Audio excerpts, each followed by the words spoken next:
have a discussion between ourselves which will look at some ways in which maybe we can move forward with food safety of fishery products and controls within the region.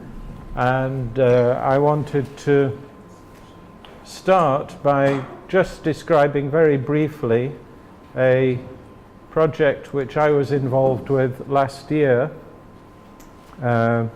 at the beginning of last year, which was a study in the Pacific region concerning development and strengthening of official controls in small island states, to be able to look at ways in which they can maybe work on a regional level to strengthen their controls rather than everybody working individually. So I thought that this might have some parallels for this region which we could take into account in our discussion. So this was under another EU project, a fisheries project, DevFish, and this study which we were commissioned to do was a scoping exercise for establishment of a FFA, that's Forum Fisheries Agency. It's kind of the Pacific equivalent of the CRFM. Establishment of a support unit for member countries' competent authorities to gain and maintain EU access for fisheries products. So there are 17 countries in the region, some of which are quite well developed, but others which are small island developing states, all of which are, 10 of which were ACP countries. So some parallels in a way between this region in the Pacific and the Caribbean. These are the countries and their EEZs concerned. So you can see a vast area of the Pacific Ocean here. And of those 10 ACP countries, only 3 had access to the European Union market. Solomon Islands, Papua New Guinea and Fiji, with exports to the EU of about 147 million. So although there are fewer countries with market access in the Pacific region compared to the Caribbean, the exports are significantly larger. Here in this region, I think we have, is it 6 or 7 of the CARICOM countries have access to the EU market, and total exports are about 65 million a year.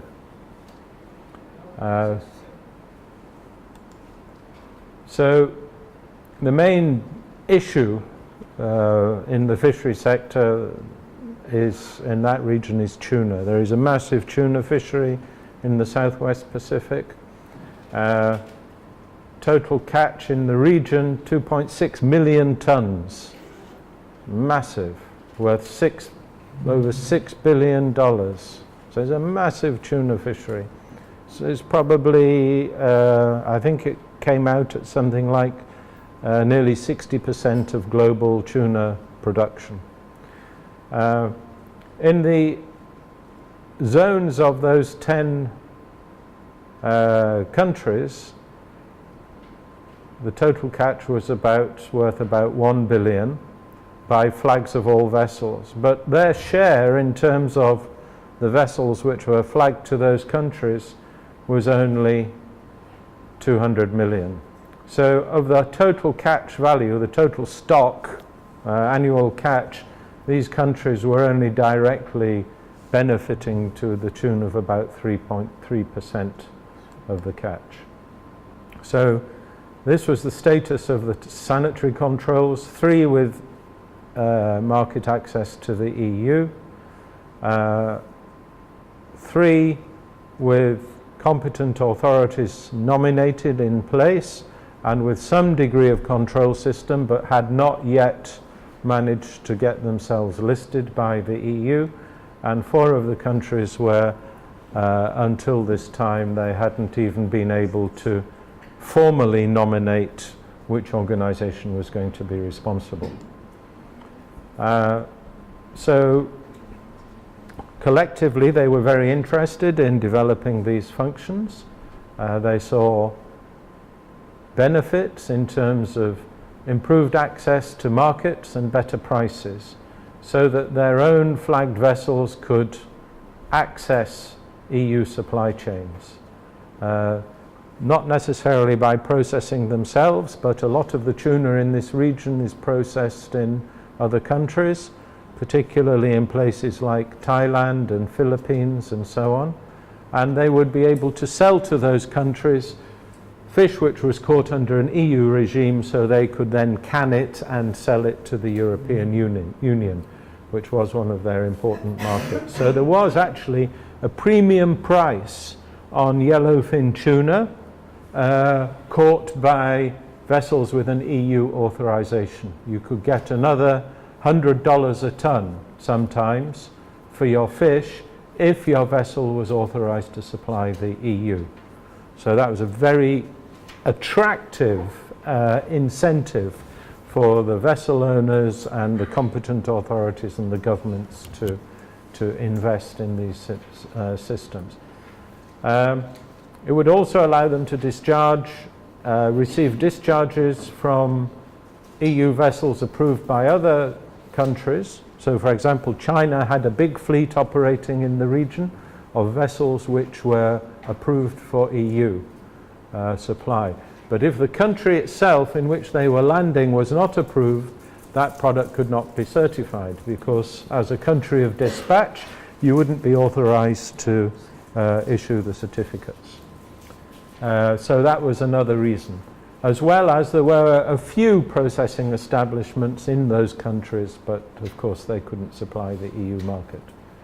And then also to establish an incentive for expansion of their flagging operations, so that more of the vessels in the region would be flagged to those countries, because at the moment there was no incentive, because you would, if you moved from, say, a Chinese flag to a Kiribati flag, you would lose access to the EU market.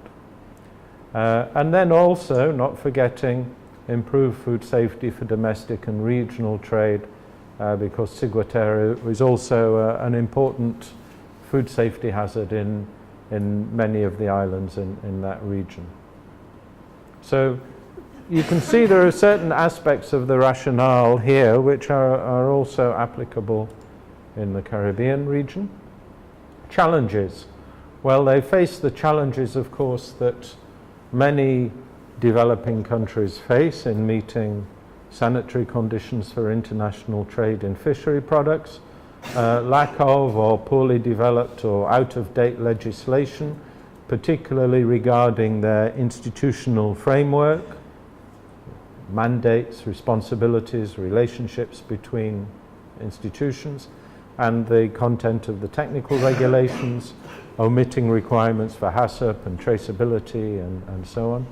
Limited technical capacity and human resources, not enough people with strong enough qualifications to do these jobs, lack of access to accredited laboratory testing, lack of political will or understanding at the level of policymakers, at the level of ministers, to put the appropriate resources for these things to be built up.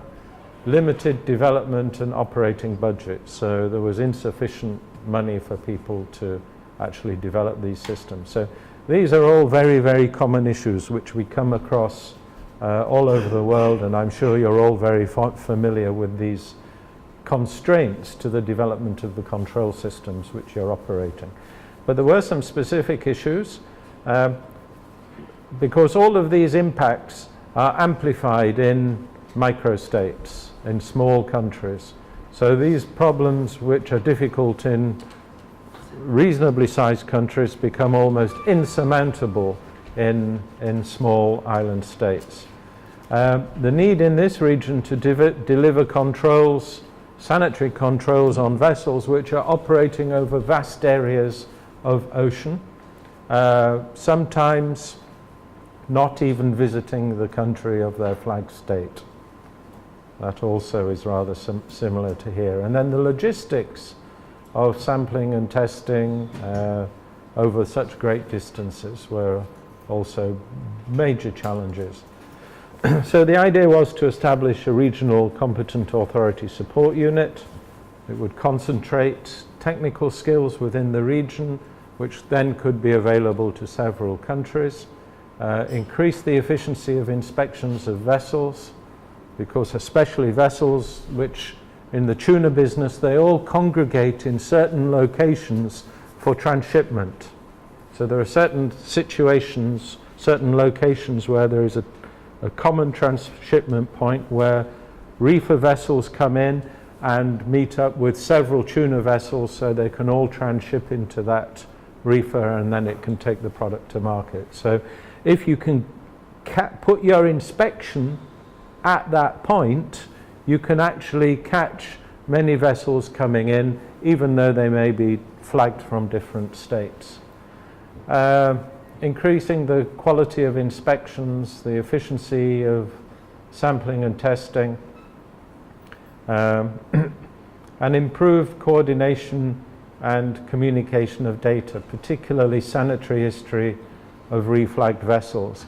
So it was rather similar to the IUU situation, where there was a lot of changes in flag of vessel, and sometimes keeping track of those things and the sanitary history of a vessel was rather difficult, which is the similar issue with regard to reflagging of IUU vessels. And then have a mechanism for delivering other technical assistance to the countries. So there are certain things you could do at a regional level, but there would still be a sovereign responsibility remaining with each state competent authority. They would have to retain responsibility for the legal framework of controls. They would be responsible for approval, listing and delisting of vessels and establishments based on the advice or information received from inspections from the support unit. They would still issue the sanitary certificates. They would still have to take legal action in cases of breach, and they would still have to communicate with competent authorities of other countries, with the EU and so on. So there are some sovereign responsibilities within competent authorities that cannot be devolved unless you go to a treaty like the EU has, where you actually sign away some of your sovereign rights to that regional body. And of course that wasn't the situation in this region. So in law, in international law, there are certain indivisible responsibilities of competent authorities which they have to retain unless they are formally devolved to other organizations.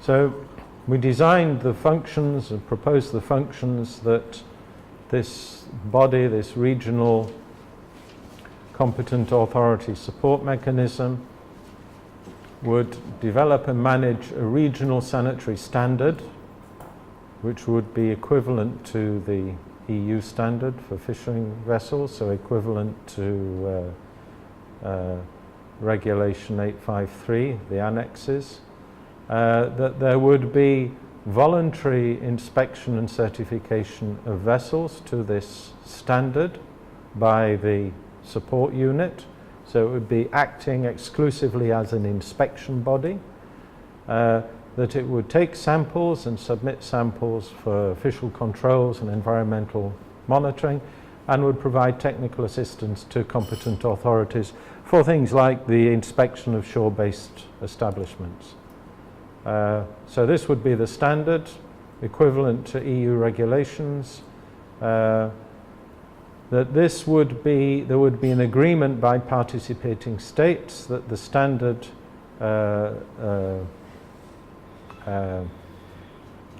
would be coherent with existing national requirements where those countries were already authorized, and that it would address the sanitary conditions on fishing vessels, freezer purse seiners and longline vessels. And the idea we had was that there could be two standards. There would be a Class A, which would be your EU compliant vessels, in other words the ones which had HACCP and all of the specific requirements, and there could be a Class B, which would be a lower requirement.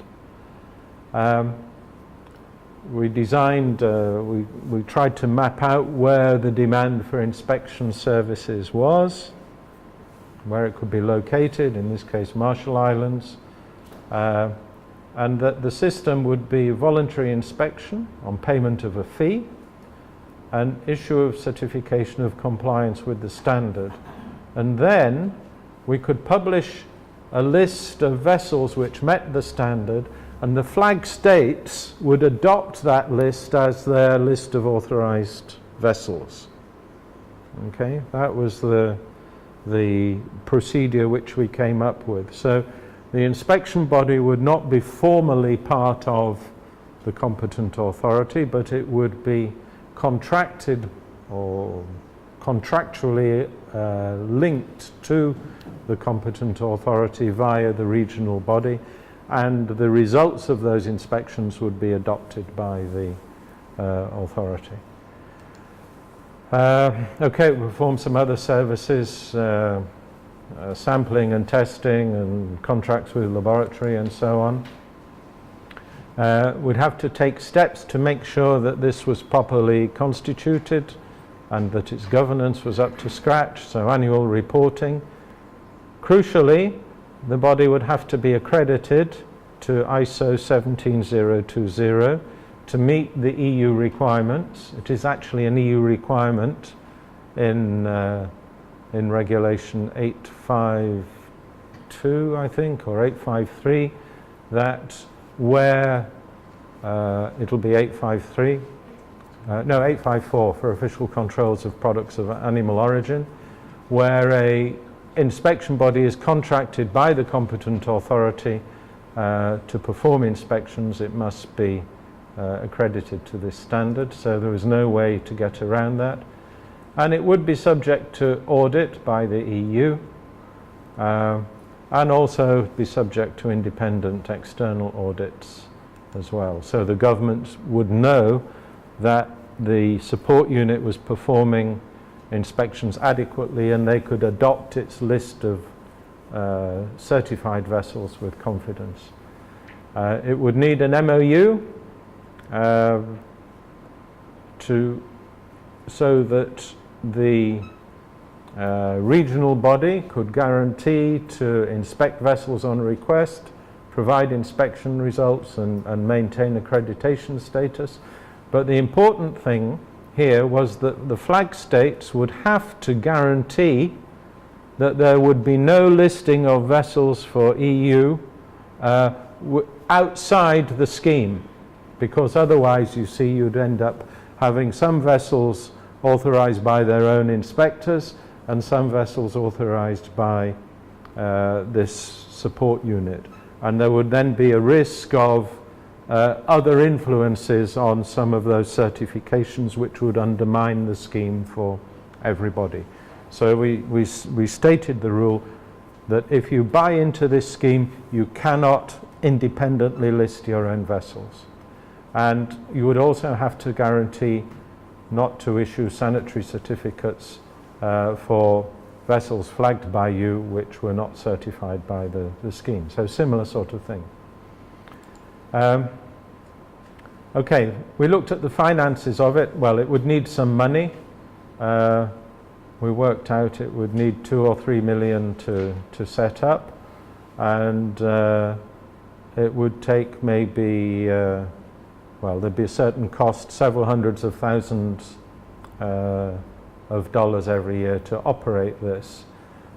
But based on what we discussed with vessel operators as reasonable fees, we worked out that there was a break-even point of about 30 vessels. So if you could get 30 vessels into this scheme, then it would start to pay for itself.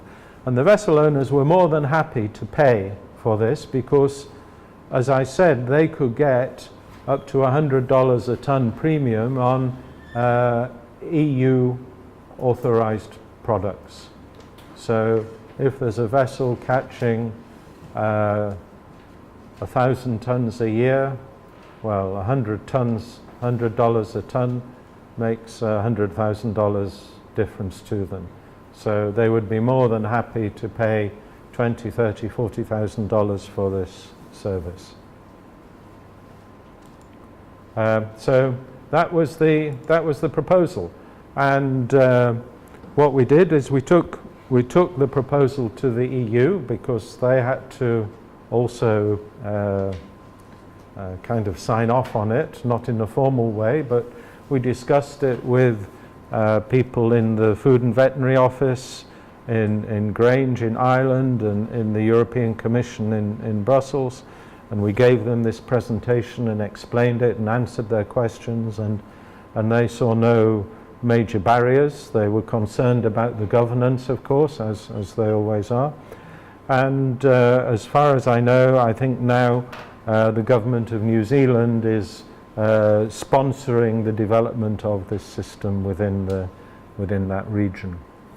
So this is just to say that things can be done on a regional basis.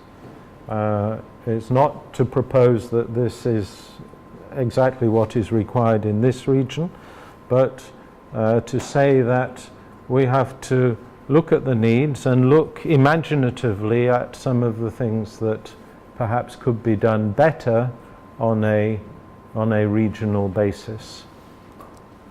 So what I would like to do is open this up for a bit of a wider discussion.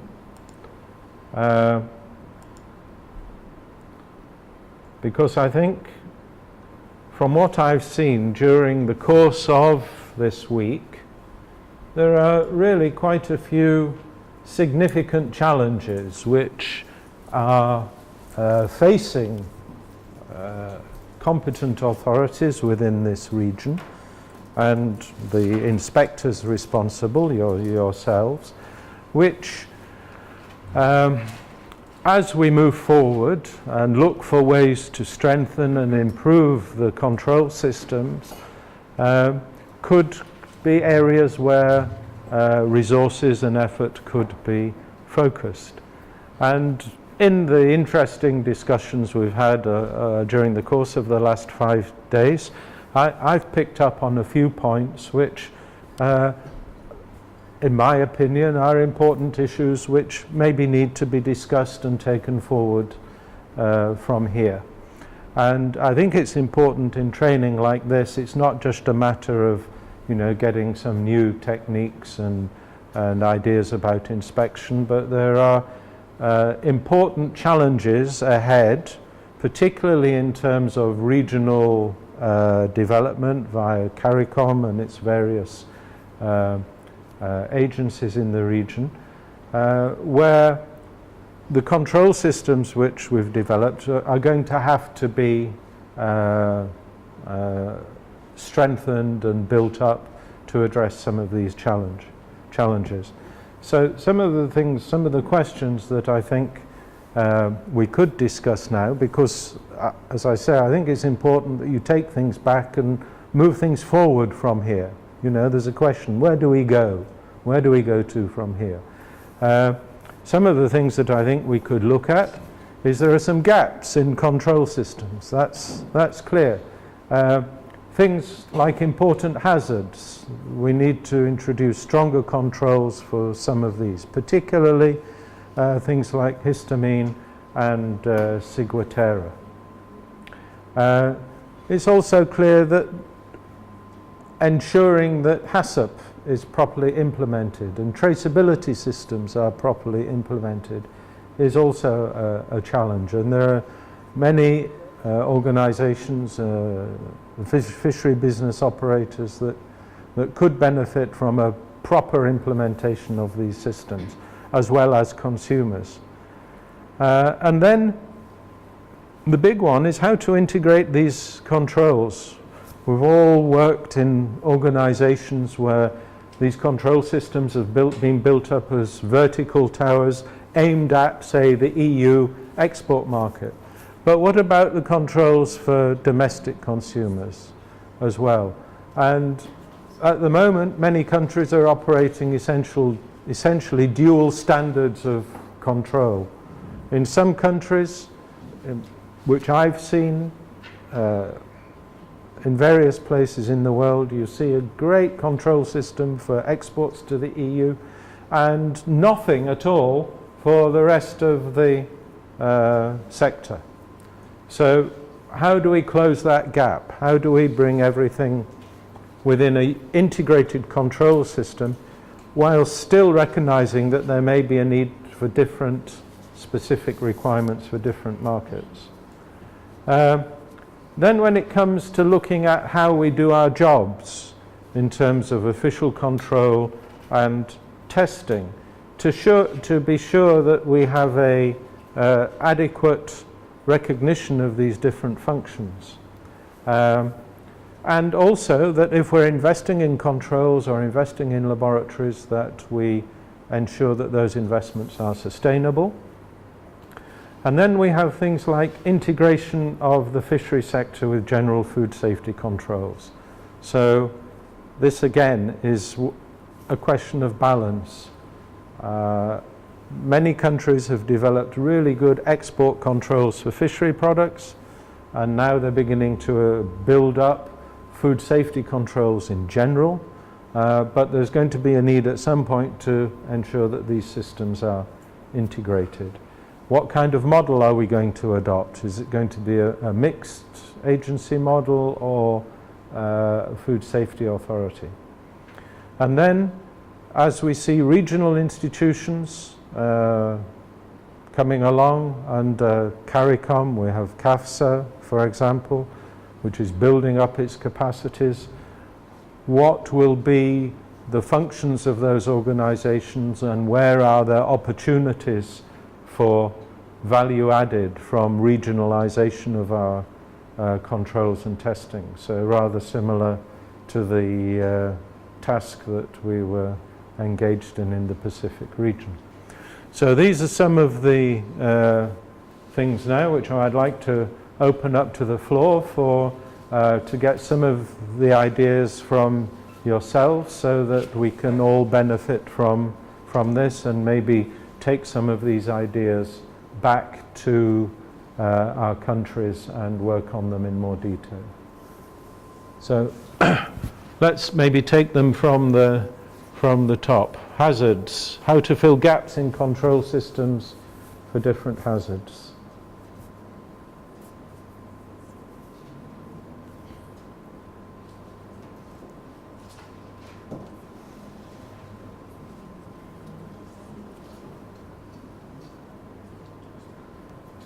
Someone, yeah, Julian. For my case, the cap is already straightforward, as you showed the equipment at the back of it. Currently, the major problem with the cap is just the entire island, there is no capability of testing history. Now, we have a country which thrives on large scale items. We're looking at tuna, marlin, species of tuna, dolphin fish, and they don't have the capability of testing history, which is the main risk or hazard associated with this species. As we speak, we were an agriculture-based small island, less than 100,000 people-based country, into tourism, and now there's heavy pressure on fisheries and policymakers to fill in the gaps and create the incentives, economic activities for us to generate more. Okay. But there is potential in fishery products for export, especially in altitudes, prime markets. Right? But they're articulating that over and over that we are not ready as a country to go forward, but people in policy and politicians just do not get that. They think differently, that you just have to do it. And I've laid out time and time again what it takes to do it. I'm not a chief, I'm not a, but I'm always very enthusiastic about it. So I write a lot about it and plan it even ahead. Try to explain what it takes. And I think it's just doing it. So you have submitted for me this week, budget, planning, cost analysis. Things I have thought of but hadn't had the formula completed in the way that maybe it should be presented. So simply as again, the first step, number one is basic. Now, on the ground adaptation, your local fishing industry, we have not even done enough to assist them to get to an area where we could now implement certain legislation against them. Because it would be very unfair that we have not helped you to adapt, grow, or mitigate, but here we are coming with legislation. So I think this is in filling in the gaps. This would be one of the first things. Even as I speak now, that my colleague do something in January, we will be doing what we call it, a tuna export kind of reconnaissance trip, scouting mission, where we will go to an exporter in Trinidad, observe packing and handling and so on. And we'll follow the product all the way to Miami when it is delivered. So all of these things are things that are, even as we speak, in the pipeline of preparation towards recognizing or observing what are they doing, people who are certified, what needs to be done. Even if the US is not the EU, but still trying to look at based on ASA principles. Okay. It's very close. So, I mean, I could go on and on about the gaps. This is the easiest thing in the world is to say things that you do not have, rather than tackle it. So sometimes we need ways to convince people who can afford us the budget to do what that is required. Sometimes we try to do so through the CRM mechanism, where they have sometimes more direct access to policy makers, and then annually we have more than once a year we have the ministerial forum and so on, but ministers change too, so sometimes this minister may get the message and next year it's a different minister and he needs to get it. So these are different avenues where we can explain to them the resources that are required. But the best tool we have given us is doing the cost analysis, presenting it. I think most times have been the problem. We have not been able to activate the cost analysis in a way that they can understand. I mean, certainly we always encourage people to go for quick and cheap testing, such as this piece of equipment here, or such as test kits, or the Lovibond water quality kits. They're very, very cheap to buy and cheap to operate. And okay, you can't take official controls on the basis of them, but you can intervene in other ways rather than officially. And they do help a lot. And I agree with you that having better access to rapid methods in the hands of competent authorities is one way to be able to help more. What about the issue of ciguatera? Someone mentioned when we were discussing ciguatera the difficulty of getting information. Yes. Yeah.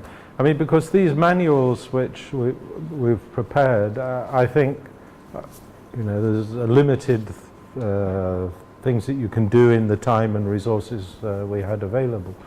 But if this work was going to be continued in future, I would say that having a series of very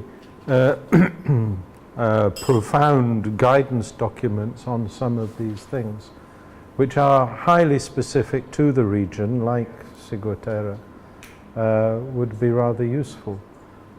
Because then at least you would have a kind of baseline or a checklist that different states could say, well, yeah, we have this, this and this, but this is missing in our country.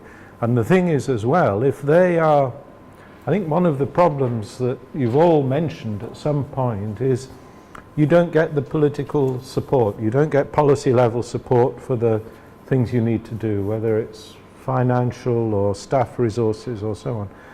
If you have these things agreed at and signed off at a regional level and adopted by CAFSA or CRFM at board level or even higher at CARICOM ministers level, then these things get a bit more weight behind them, and it means that you can say to the minister, look, this was signed by this government, so why aren't we implementing it?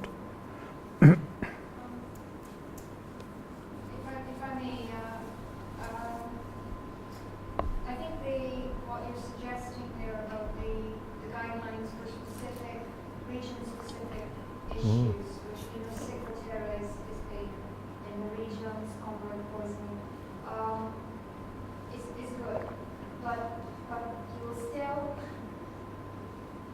you can still face difficulties with implementing those. So at the end of the day, even if we do those, it's still a document. It still could end up on a shelf. I think that there is the big gaps really are lack of investment in the information and knowledge base, lack of investment in research. Ian mentioned that earlier. Okay, you're trying to get support for research. You don't get the support at the national level, and even CRFM, you don't get the support for research either. And the universities, as you well know, the academics have their specializations, and they they just pursue those particular specializations. So we have to be able to attract researchers for the areas in which we are interested. The reason I mention, and in my view, this is a real gap, is that it will always continue to plague us, because we will continue to argue and we don't have that quantitative information. When you face the ministers, you have something solid, because otherwise they are swayed by whoever is going to give them a good deal that day. I don't mean that in a terribly bad way. The deal looks good, and there are certain, you have certain information available that makes it sound attractive. But there is no business plan. So I think the data and information, the research, and the business planning. So you talk about gaps. Have we identified all the hazards for the region? Ian mentioned that. And how are we going to do it? It is through research. So maybe in the next steps would be to work on the ones that we have a gut feeling are important. But how do we move from that? And even if we get those plans, they will look nice. They might be valid for maybe 5 or 10 years, but we are not putting in, we're not investing in some basic, systems to support an informed planning process and decision-making process. Because I think the government has a certain amount of budget, and we have to make sure we spend it properly. In a sense, they spend it. And they don't when they don't spend it properly, they're taking us in all sorts of different directions, and we will remain unfocused. So just, while I think what you're suggesting about the plans, I think it is a very good suggestion, because you can identify specific roles and responsibilities and who could do what at the regional level, who's best placed to do testing, who's best placed to do the controls, how we should set it up. It's a very good idea, but I think it's going to need a little bit of solid foundation for the governments to buy in at the end of the day. And whatever and the plans have also proposed reasonable systems that can be tackled. And with regard to that too, I mean, I think that you will get more attention for things that are hitting the revenues. You know, if they are in danger of losing foreign exchange earnings, that sort of thing, where the crisis elements are. So if you want to look at Sequoterra, you may have to look at it associated with some results where the bucks are worth looking at.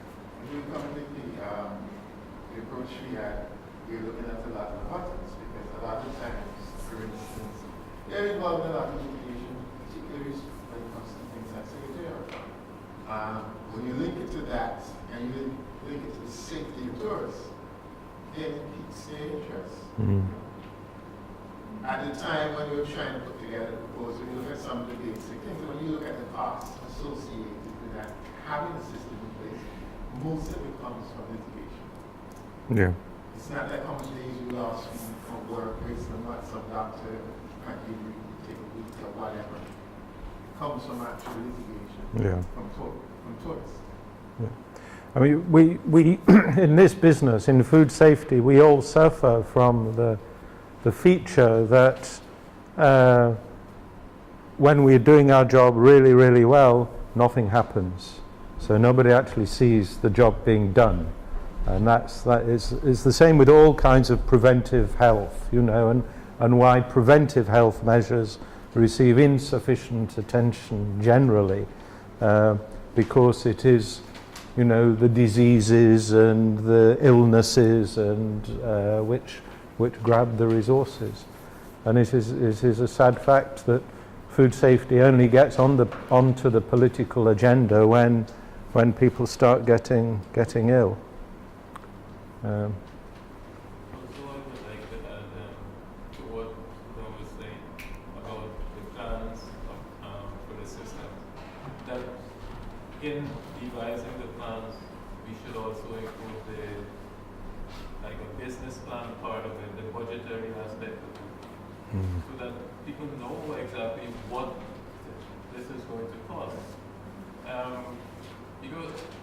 And also look at, for example, if you're going to rationalize the testing, you said where may be best suited to do certain testing procedures. Instead of, you find individually each country might want to set up their own laboratory, which is going to cost a lot. Why we don't have one or two centers in the region where these can be set up, so that if you have a budget saying this is what is needed, then you can look and see where best you can even adapt some laboratories that are presently available and is already set up, instead of each country going and trying to set up their own. So Well, this is Shocking that you say that. I can remember as far back as shortly after we harmonized the food law. That was one of the things that we agreed at.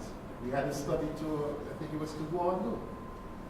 A lot of all the chief chemists and stuff wiped in and said, well, this is what we're going to do.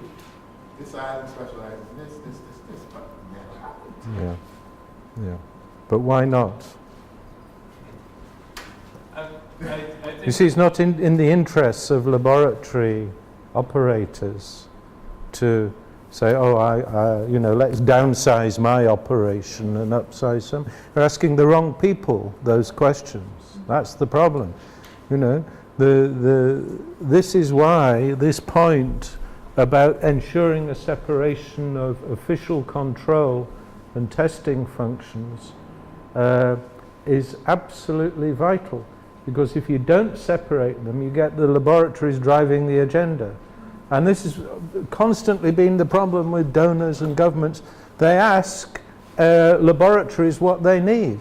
And of course, I want GLC MSMS, I want an HPLC, I want the state-of-the-art equipment, and I cannot possibly do my job without those bits of kit. And so, that's where they get the money. the questions about who does what on testing should be asked to the people involved in control, not testing. And then you start to get some sensible answers, because until these market forces about what tests are required, how many, where they should be located, what level of competence they should be done with, until you get those answers, you can't begin to plan where your laboratory testing capacities should be. And it's only your competent authorities that can answer those questions. It's only your control bodies that can answer those questions. The laboratories are service providers. So the laboratories should go wherever the demand says they should go. And that was the message from yesterday's session, to try to get some of these market forces into the decision. And it's also why I've put it here, because I think, you know, as we go around, we do see many competent authorities mixed up with testing laboratories in the same organization.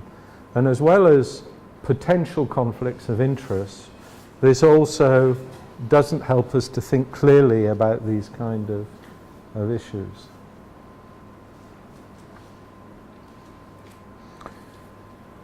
Okay, and what about this this point here about integration of fishery sector food safety controls with broader issues of food safety and the wider development of food safety functions? Is this something that is on the agenda in any of your countries? Is this something where you think there is potential for rationalization of systems, of improving them? But would that then be the first step in trying to integrate the food safety system across different institutions? Definitely, because when you look at food safety, I think we have basically left fishery and fishery products alone for the fisheries department. And the fisheries department say, hey, our role in this is not really food safety. Our role is to promote fisheries, to tell the fishers how to fish, how they can catch, how they can improve. But the food safety aspect of it, from a health standpoint, we need to take this part of it. This is our responsibility. We cannot run away from it. So we need to find ways in working in closer collaboration with the fisheries sector in ensuring both food safety, promoting fisheries as they do in terms of developing the sector on the whole, and regulating it at the same time. Okay. Because if you walk through our streets now, you will see all those histamine producing fish being sold in the hot sun at room temperature. This is a hazard right there. So we have not really looked at those things seriously, and that is what we need to do. And I don't think we really need any more legislation to do it, but public education and really bringing the sector together, because in our case, we do not really have an export market. Like I said, the export market is right there at home, because fisheries sector, sometimes fish that they can get locally is imported, because the hotel will say, hey, we are guided by certain principles of HACCP, and these guys are not coming with the fish on ice and so on, and therefore we cannot buy from them. So these are the things we need to be able to remove from the equation, so you don't have a reason not to buy somewhere else, to import. So we can sell, we already have a market that we can use a lot of the local products that we have. Okay. But we need to ensure that we make it safer. Okay, but then the question is, isn't it, how do you then start, what is the first step that you take to start to get this coordination between different institutions, say fisheries on the one hand, or environmental health on the other, or veterinary department on the other? What do you do in order to bring these things together? For me, MOU, we can start at this point, and to really bring the sectors together and to define clearly what our roles are. For example, and I mentioned veterinary public health. When you look at food safety aspect, we're speaking of documentation and import. You don't need a veterinary officer at the point of entry to really look at this, but they do. And when they also go, they check food safety. They check that product for also food safety issues. So many times that product is detained, not on a quarantinable issue, not on a veterinary public health issue, but a food safety issue, at which point the correspondents will come to our office and respond. So, because as Dr. Peters suggested, it's very few people working within the sector, and we know each other. So this is also a strength, rather than looking at that tough business. But this is mine, I have to do. We are seeing a lot more collaboration and food safety, as we have seen throughout the week. Nobody or no one agency can fully control food safety. It has to go along the chain. Yeah. So we need to work with other authorities, and we need to develop the clear memorandum of understanding to be able to do that. Yeah. Because I speak to veterinary officers every day. There is not a day I'm not in dialogue with the veterinary office. And we have been able to control, a lot. We don't have to have a food safety officer inspecting food because we have a veterinary officer. Yeah. So once it's detained, under the regulation, they will not be able to condemn it for food safety reasons. We are aware of that. So we will do a secondary inspection and take it from there. We roll that ball from a mandatory standpoint. So there is no wrong. So we can also adapt the very same systems in terms of the fishery sector. And we have been doing a lot more dialogue than we have done in the past. So it's basically coming out of this meeting, going with the documentation, meeting again with the interest the parties, and looking at the way forward. I think that is how we can do it in terms of our case. Yeah. I think one of the, just to support that, to answer the question about the first steps to be taken, one of the roles of CASA is to actually organize the national bodies. CASA is to look at regionally food safety, animal health, and we're supposed to develop the local bodies in each member state. And I think that is where, because that local body will encompass all of the players that you were speaking about. And so whatever the mechanism is, we were saying, or we going to call them NAFSAs, or National Agricultural and Food Safety Agency. But whatever mechanism it is for the country to decide. It can be just an organizing committee, whatever. You have bar in Belize, but in some countries it's just a committee now. But whatever form it takes, I think it's for us to encourage the formation and functioning of those bodies in the country. Because at that level, you need a national coordinating committee, body, whatever, to actually coordinate the functions. And so the individual players then can act, and you can have a coordinated national approach to dealing with issues. Instead of, I'm not saying it is good that you, from a standpoint of food safety of the public health, is going to deal with it or try to encourage that meeting. But I think if the national body is encouraged to function, it will make the work easy because it will be done more in a coordinated manner. That is just my thoughts on how it can be done as a first step. Us going back home and trying to find out where is that body in our country and if it's functioning, what we can do to encourage it. But yeah, it's a good point. But in terms of the NAFSA, we have seen more activity recently. Yeah. But other than that, we have been speaking about it for almost 10 years now. Just like that. So I think I don't want to be in a position where we are actually waiting on anybody, because once it comes, this is the same umbrella. We will fall under it, and it will function. So if we start that ball rolling, whenever I think there has been an agreement now for our government and so on to develop the NAFTA. Whenever they decide and everything and the mechanism is figured out, it's the same persons we are talking about. They will fall under the same umbrella to do that very same work. So if we are able to start it and to develop something, I think it will mesh very well with what Dr. is saying as well. I think I can also add to that as a consultant, we're often asked to advise on, development of food safety legislation or building food safety authorities, and it's our observation that it is absolutely essential as a first step to have a national coordinating body somewhere in that. And as you say, Gavin, it doesn't matter really what name you give it. We've seen it successfully acting in the guise of the National Codex Alimentarius Committee, for example. In some countries have been very successful in promoting this integration of food safety functions from different ministries. In other countries, we've seen them establish a national SPS committee even, which covers all of these animal health and plant health matters as well as food safety, and then have under that subcommittees, one for food safety, one for animal health, one for plant health, which then deal with the respective issues.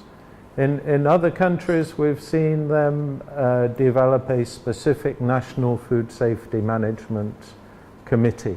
But the key thing is that these are have big enough roofs to bring in all of the stakeholders, not just the government stakeholders, but also the sectors involved, the food industry and consumers. So it's big enough so that everybody gets to have a say. And when you do that, of course, it's very difficult because everybody's got different ideas and agendas and standard. You still have that argument about should it be standards, a standards body or environmental health or a veterinary service or a fisheries department. But the point is that you have a mechanism for holding that debate and that discussion. And that is the key to moving forward.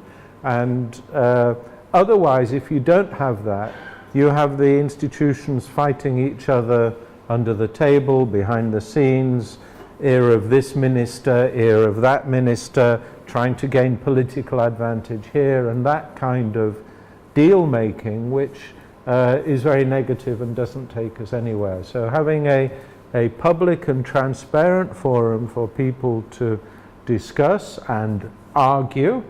I mean, we've sometimes, these are emotive issues because jobs are involved and institutions are involved. And I've been in some of those meetings where whole delegations have stood up and marched out of the room because they disagreed with, what somebody was saying about fisheries or standards or something like that. But eventually they come back and you have the debate, because without resolving these issues, and sometimes you can't resolve them at that level, but what you can do is define the issues and describe what the political decision should be that should be made at the appropriate level. So on our level, consultants, technical specialists, technical managers of competent authorities, we can't decide whether it should be environmental health or fisheries. This is actually a political decision at the end of the day, which should be made by politicians. It should be ministers and prime ministers that are involved in making these decisions. So very often these committees, we can agree to disagree in the committee, but define the political decision-making criteria to be bumped upstairs for those decisions to be made at the appropriate level. And I think I would just maybe as a parting shot as we come to the end of this very interesting discussion, this very interesting week, add my voice to what Gavin has just said about urging you to take back some of these ideas and moving them forward. And especially because we're all here engaged in the inspection of fish and fishery products. And one of the observations that I've made over the 25 years since since we started working with the EU hygiene rules and so on, is that in many of the countries it has been the fishery sector controls which have really advanced things considerably. It's the fishery sector which has introduced HACCP to a lot of developing countries. It's the fishery sector controls which have consistently proven that it is possible in developing resource-limited countries to establish world-class, effective sanitary control systems. It can be done. The fact that many of us here are implementing systems which are equivalent to the EU conditions is proof of that. And so there is a certain weight of authority in the fishery sector because we have established the credentials that we can implement effective sanitary control systems to the highest standard. And sometimes I think that in fish sanitary controls we don't use that weight enough. We don't use that authority which we have proven to push harder against development of the overall food safety system. So I think we have an asset here.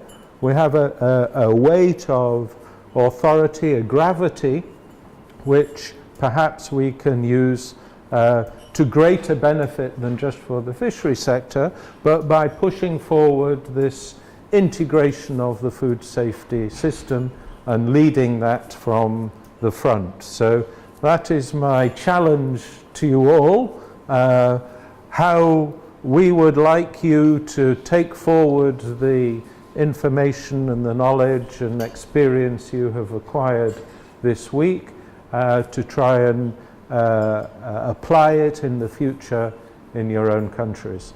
And in that task, I would like to say I wish you all the very best indeed, and to thank you for your attention, and I look forward to the possibility one day of working with each and every one of you again. Thank you very much. Yeah.